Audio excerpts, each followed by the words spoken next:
Hello, good evening, नमस्कार। Global carbon project report के अनुसार इंडिया जो है विश्व का दूसरा सबसे बड़ा नाइट्रस ऑक्साइड का उत्सर्जक है। India is the world second largest emitter of nitrous oxide. अब नाइट्रस ऑक्साइड क्या होता है और यह सेकेंड लार्जेस्ट इमिटर का क्या फायदे हैं, क्या नुकसान है, ये सारी चीज अभी हम समझने का प्रयास करेंगे। और आपको जान के आश्चर्य होगा कि यह नाइट्रस ऑक्साइड को ही लाफिंग गैस भी बोलते हैं या हैप्पी गैस भी बोलते हैं। उसको भी हम लास्ट में देखेंगे कि क्यों इसको बोलते हैं। नाइट्रस ऑक्साइड एक बड़ा खतरनाक ग्रीन हाउस गैस है, बहुत पोटेंट ग्रीन हाउस गैस भी है। तो ये सारी चीज अभी हम समझने का प्रयास करते हैं। यह एक इंटरनेशनल रिपोर्ट है जो ग्लोबल कार्बन प्रोजेक्ट, जिसकी स्थापना 2001 में हुई थी। लास्ट में इसको भी थोड़ा सा देखेंगे। या ग्रीन हाउस गैस पे ही रिपोर्ट पूरा इंटरनेशनल, पूरे विश्व का आकलन करके निकालती है, जिसमें इंडिया जो है दूसरा सबसे बड़ा उत्सर्जक देश है। चलिए शुरू करते हैं। सबसे पहले न्यूज। N2O यानी नाइट्रस ऑक्साइड। नाइट्रस ऑक्साइड का केमिकल सिंबल है, केमिकल नेम है N2O। N for nitrogen, O for oxygen, N2O। यह 40% बढ़ा है पिछले 40 साल में, यानी 1980 से 2020 तक। यह गैस जो है प्लानेट को वार्म करता है, यानी प्लानेट मीन्स अर्थ, चूंकि अर्थ पे ही हम लोग हैं, तो वार्म करता है मीन्स गर्म करता है, इसलिए तो ग्रीन हाउस गैस है। अगर हम बात करें कि इंडिया सेकेंड लार्जेस्ट इमीटर है, तो चाइना कौन फर्स्ट लार्जेस्ट इमीटर है? तो चाइना लार्जेस्ट इमीटर है, उसके बाद हम लोग हैं इंडिया, देन यूएसए। यह रिपोर्ट किसके अनुसार? एक ग्लोबल कार्बन प्रोजेक्ट के स्टडी के आधार पर यह रिपोर्ट बना है, जिसमें यह बताया गया है। इसी रिपोर्ट के अनुसार जो 74% यानी 674% नाइट्रस ऑक्साइड का जो इमिशन होता है, उत्सर्जन होता है, जो पास्ट डिकेड यानी पिछले 10 साल में हुआ है, वह नाइट्रोजन फर्टिलाइजर जो हम लोग एग्रीकल्चर में यूज होते हैं उससे हुआ है, और एनिमल मैन्यूअर यानी खाद, जो गोबर वगैरह का खाद जो हम एग्रीकल्चर में यूज करते हैं उससे हुआ है पिछले 10 साल में। 74 यानी 74%। ध्यान दीजिएगा, पिछले 40 साल में 40% इंक्रीज हुआ है, और 74% पिछले 10 साल में इंक्रीज हुआ है, इमिशन हुआ है, उत्सर्जन हुआ है, वह एग्रीकल्चर से, यानी नाइट्रोजन फर्टिलाइजर जो हम लोग यूज करते हैं। अगर बात करें 10 कंट्री का टॉप, तो सबसे पहला नंबर है चाइना, सबसे ज्यादा उत्सर्जन किया है, then India, then USA, Brazil, Russia, Pakistan, Australia, Indonesia, Turkey and Canada. Clear? तो शुरू में हम बात किए हैं कि N2O यानी nitrous oxide is a potent green house gas, यानी शक्तिशाली ग्रीन हाउस गैस है। तो कैसे शक्तिशाली, कैसे है ग्रीन हाउस गैस? चलिए, पोटेंट ग्रीन हाउस गैस कैसे है? पोटेंट शक्तिशाली यानी नाइट्रस ऑक्साइड यानी N2O की अभी हम बात कर रहे हैं। यह गैस जो है ग्रीन हाउस गैस जो है, ग्रीन हाउस गैस इसीलिए बोल रहे हैं क्योंकि यह जो है ऊष्मा को ट्रैप करता है, यानी हीट एनर्जी को ट्रैप करता है। देखिए, सूर्य से जब रोशनी आता है तो अर्थ को वार्म करता है, गर्म करता है। गर्म होने के बाद जो ऊष्मा जो है यहां से उत्सर्जित होता है इंफ्रारेड के माध्यम से, उसका वेवलेंथ बदल जाता है ना। इंफ्रारेड वेवलेंथ के माध्यम के रूप में यह क्या होता है, यहां से उत्सर्जित होता है, यहां से इमिट करता है। अब यहां जो गैसेस जो है यह क्या करते हैं, इसको ट्रैप कर लेते हैं। जैसे CO2 है, ट्रैप कर लेते हैं, CH4 ट्रैप कर लेते हैं। ट्रैप मीन्स रोक लेते हैं, शोषण कर लेते हैं, जिससे क्या होता है, यह स्पेस में नहीं जा पाता है। अब स्पेस में नहीं जा पाता तो क्या होता है, यह इन्वायरमेंट जो है, हमारा जो अर्थ जो है गर्म रहता है। यह कुछ हद तक ठीक है, क्योंकि अगर ऐसा नहीं होता तो लाइफ जो है अर्थ पे सरवाइव नहीं करता। लेकिन excess of anything is bad. अब हम ह्यूमन एक्टिविटी यानी एंथ्रोपोजेनिक एक्टिविटी के कारण गैसेज, ये जो ग्रीन हाउस गैसेस है उसकी मात्रा इतना बढ़ा दिए हैं कि यह पूरा ट्रैप कर लेता है, थोड़ा सा भी ऊपर नहीं जाने देता है, जिसके कारण क्या हो, हमारा अर्थ गर्म हो रहा है, बहुत तेज से गर्म हो रहा है, जिसका हम अभी एक्सपीरियंस कर रहे हैं। कितना गर्मी पड़ रहा है, कितना हीट स्ट्रोक हो रहा है ना।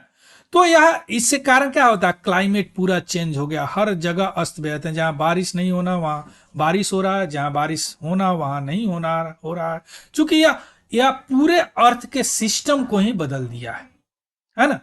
अब जो यह ग्रीन हाउस गैस, आप समझ गए ग्रीन हाउस गैस, इसी में से यह एक N2O है। अब ग्रीन हाउस गैस का मतलब वह गैस जो हीट को ट्रैप करे यानी सोख ले, इन्वायरमेंट से बाहर जाने ही नहीं दे, उसको ग्रीन हाउस गैस बोलते हैं।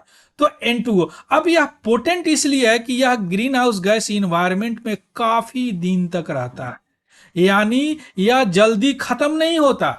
और अगर यह इसकी खत्म नहीं होता, अगर बात करें मात्रा की, तो यह 270 टाइम्स मोर पोटेंट है CO2 का। CO2 से 270 टाइम शक्तिशाली है, यानी इन्वायरमेंट में रहता है। अब देखिए, तीन है जो इमीटर है मेनली, और भी है ग्रीन हाउस गैस है, सॉरी, CO2 है, CH4 है, मीथेन है, और NO2 है जो अभी हम लोग पढ़ रहे हैं। यह CO2 जो सबसे ज्यादा मात्रा में है इन्वायरमेंट में, लेकिन यह ज्यादा दिन तक इन्वायरमेंट में नहीं रहता, यह खत्म हो जाता है। उसके बाद सबसे ज्यादा दिन रहता है यह CH4, लेकिन कम है इससे। और उस तीसरा जो है उससे भी ज्यादा दिन रहता है N2O, उससे भी कम है यह बात। तो ये अगर पोटेंट की बात करें तो सबसे पोटेंट ये है, लेकिन मात्रा सबसे ज्यादा ये है। तो यह थर्ड लार्जेस्ट कंट्रीब्यूटर है क्लाइमेट चेंज में, क्योंकि यह ग्रीन हाउस गैस है ना, CO2 और मीथेन के बाद। अगर एक नंबर पर इसको देखें पोटेंट गैस के बारे में, तो एक बार अगर N2O रिलीज हो जाता है तो वह एटमॉस्फेयर में लगभग 117 साल तक रहता है। अगर ह्यूमन की भी आयु माने 100 साल, हालांकि 100 साल तो जीता नहीं आजकल कोई, लेकिन फिर भी अगर मान के भी चले तो उनको लाइफ से भी ज्यादा दिन तक यह इन्वायरमेंट में रहता है। और जितना दिन तक रहेगा क्या करेगा, हीट को ट्रैप करेगा, अर्थ को टेम्परेचर को बढ़ाएगा, ग्लोबल वार्मिंग बढ़ाएगा और क्लाइमेट चेंज होगा। क्लियर। अब हम आते हैं कि N2O यानी नाइट्रस ऑक्साइड का इमिशन उत्सर्जन जो है ह्यूमन एक्टिविटी से, रिपोर्ट के अनुसार वह इंक्रीज किया है 40%, है ना, पास्ट 4 डिकेट में, यानी 40 साल में। अभी हम देखें ना 1980 से 2020, यानी 40 साल के बीच में, है ना।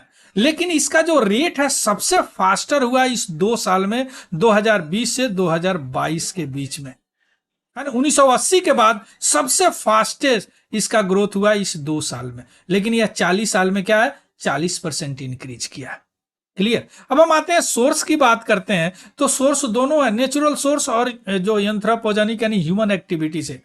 नेचुरल सोर्स की बात करें तो यह नाइट्रस ऑक्साइड है ना, हर जीव इमिट करते हैं, या तो ओशन में हो या सॉइल में हो, टाइनी से टाइनी ऑर्गेनिज्म भी नाइट्रस ऑक्साइड इमिट करते हैं। अगर नेचुरल इमिट, जिसको नेचुरल इमिटर भी बोलते हैं, नेचुरल इमिटर की बात करें तो 60% जो जितने भी नाइट्रस ऑक्साइड इमिशन होते हैं उसमें से 60% जो इमिशन हुआ है 2010 से 19 के बीच में वह नेचुरल से हुआ है।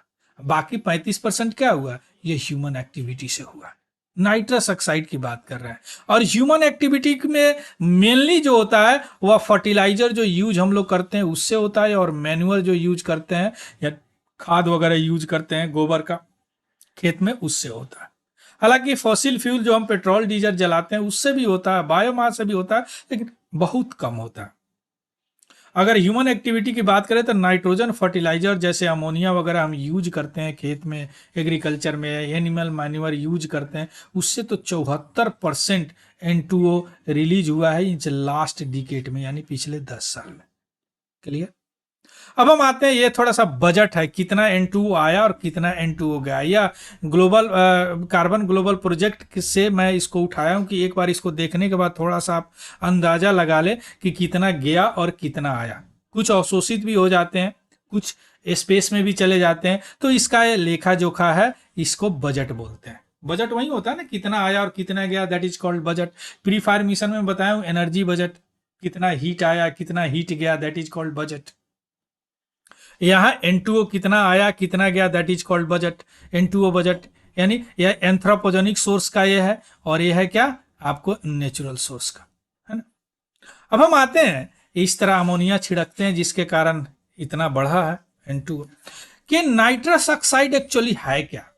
नाइट्रस ऑक्साइड को लाफिंग गैस भी बोलते हैं। देखिए लाफिंग गैस पे पोटेंट ग्रीन हाउस गैस भी है, लाफिंग गैस है या हैप्पी गैस, क्योंकि यह ह्यूमन में ईफोरिया जनरेट करता है जिसके कारण आदमी हंसने लगता है। बहुत सारे मूवी में भी दिखाया जाता है कि लाफिंग नाइट्रस ऑक्साइड छोड़ दिया गया और आदमी हंसने लगा। या कलरलेस होता, कोई कलर नहीं होता, ऑर्डरलेस, कोई स्मेल नहीं होता और नॉन इन्फ्लेमेबल ज्वलनशील नहीं होता। लेकिन यह जो है ऑक्सीजन की तरह यह मदद करता है जलने में किसी चीज का, ऑक्सीजन की तरह, उतना नहीं लेकिन ऑक्सीजन की तरह। बिना ऑक्सीजन का आप आग लग ही नहीं सकता ना, लेकिन यह भी जलने में मदद करता है एज लाइक ऑक्सीजन। या पानी में घुल जाता है और इसका वेपर जो होता है, वाष्प जो होता है, एयर से भारी होता है। अगर एप्लीकेशन की बात करें तो डेंटिस्ट और मेडिकल प्रोफेशनल इस सेडेटिव स्टेट में, यानी थोड़ा सा नशा वाला स्टेट में लाके दांत वगैरह उखाड़ते हैं या माइनर मेडिकल कोई प्रोसीजर करते हैं।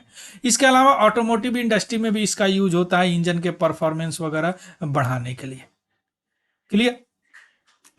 अब जो ग्लोबल कार्बन प्रोजेक्ट जिसका स्टडी पे रिपोर्ट बना है, यह क्या है, इसका स्थापना 2001 में हुआ है। यह हेल्प करता है इंटरनेशनल साइंस कम्युनिटी को कि वह एक कॉमन और म्यूचुअली एग्रीड नॉलेज बनाए, एक दूसरे से आपस में बातचीत करके कि, और यह जो बनाए ग्रीन हाउस गैस के बारे में क्या एक्शन होना चाहिए, क्या डिबेट होना चाहिए, किस रेट से इंक्रीज कर रहा है, ये सारी चीज यह प्रोजेक्ट देता है इंटरनेशनल साइंस कम्युनिटी को। तभी तो हमको पता चला कि एंथ्रोपोजेनिक एक्टिविटी से कितना बड़ा, एग्रीकल्चर से कितना बड़ा, इंडिया सेकंड आ गया, फर्स्ट चाइना हो गया, है ना। तो यह ग्लोबल कार्बन प्रोजेक्ट है। सो this is all about the news. तो इसके माध्यम से, इस करेंट अफेयर से आपने क्या सीखा? आपने सीखा कि ग्लोबल कार्बन प्रोजेक्ट का रिपोर्ट जो है N2O, इंडिया सेकेंड स्थान है, फर्स्ट चाइना का है, सेकेंड इंडिया का है, थर्ड यूएसए का है, सबसे लास्ट क्या, कनाडा का, अगर 10 कंट्री की बात करें तो, है ना। अब N2O क्या होता है? या पोटेंट ग्रीन हाउस गैस है। पोटेंट क्यों है? क्योंकि यह सबसे ज्यादा दिन इन्वायरमेंट में रहता है। क्या कोई और ज्यादा दिन रहता है? ऐसे CH4 आता है ना। लेकिन मात्रा जो है सबसे ज्यादा CO2 का है।